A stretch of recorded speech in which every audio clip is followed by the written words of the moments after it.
That has to be fixed about me, but I'm enjoying it. I'm enjoying his work. That's basically about it. But we just have to understand the holy books, what we claim are the holy books, the Quran, the Bible. My personal opinion, it's my personal opinion.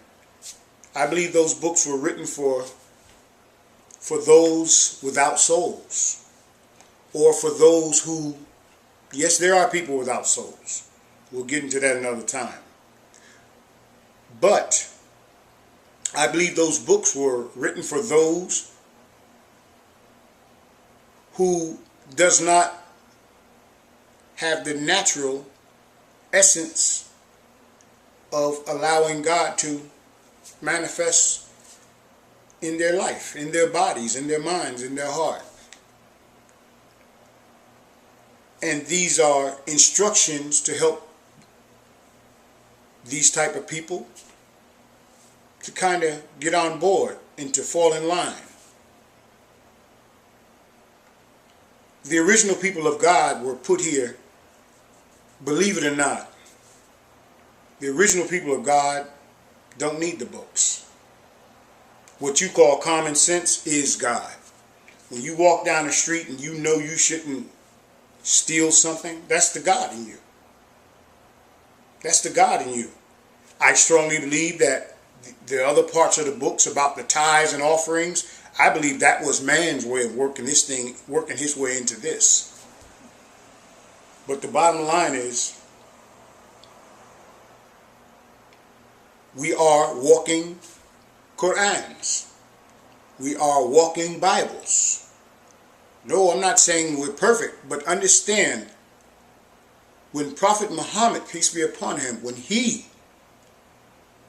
was called the walking Quran, it simply meant, it didn't mean he was better than any other man. It meant he was a better example. So therefore his example on how he dealt with people, how he treated people, you know, his humbleness, even when people were disrespectful, he would still be humble. You know, I remember the story of the lady who always threw things in the road to hurt his feet. And one day he came and the lady didn't throw things in the road. He noticed she was missing and he asked about her. And I believe he went to the hospital to even visit her. And she was shocked that I always tried to disrespect you or to hurt you, but yet you come and see me. This was his humility. This was his love. And this is what the Most High was talking about when he said he's a walking example of the Quran. And there are other situations that happen similar to that in the Bible. But I'm not trying to give you quote for quote scripture, surahs. I'm not trying to do none of that. I'm just speaking as a walking example. No, I'm not claiming to be Prophet Muhammad. I'm not claiming to be equal with Isa or anybody else. Jesus, whatever. I'm spiritual. I'm one with God. The day that we start respecting ants, plants, animals, the air, water, the day you start to realize that all this is one form of energy,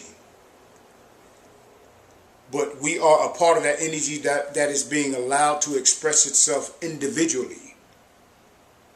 And when you don't hold to your responsibilities to one another, to this planet,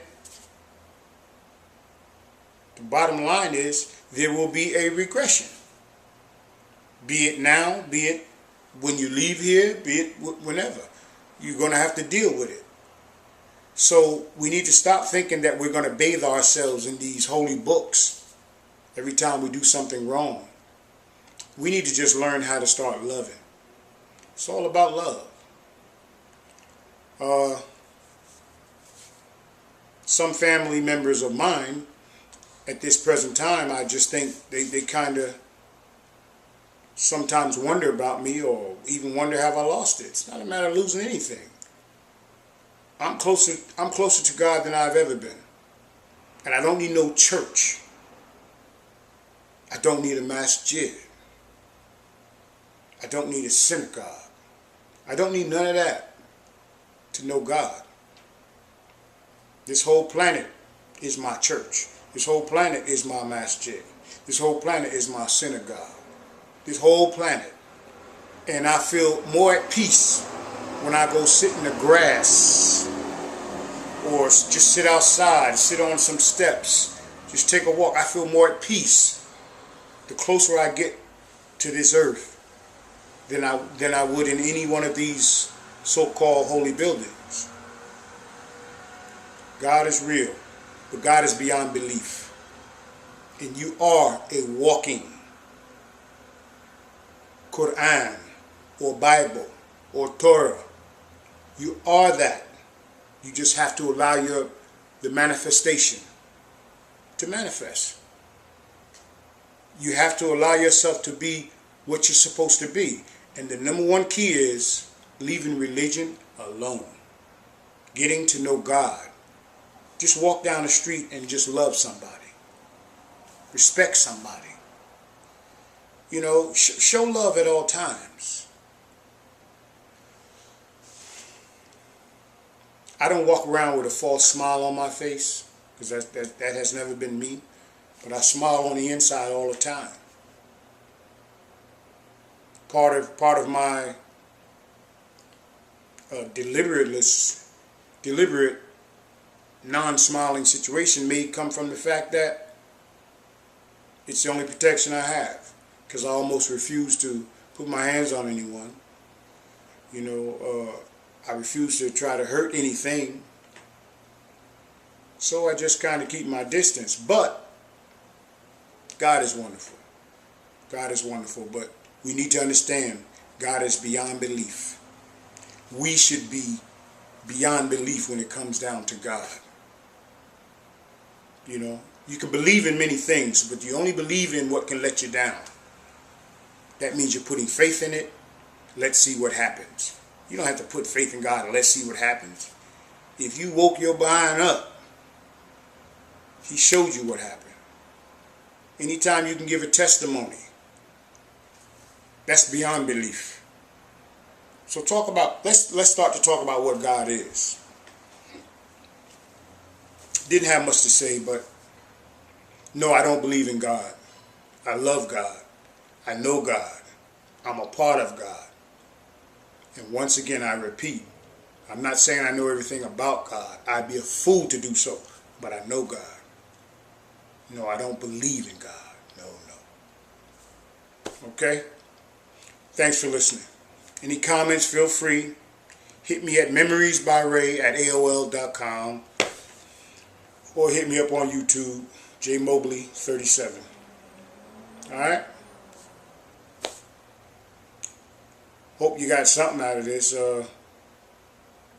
Anybody want to say anything to me one-on-one, feel free. I'm here. Got nothing but love for you. Peace.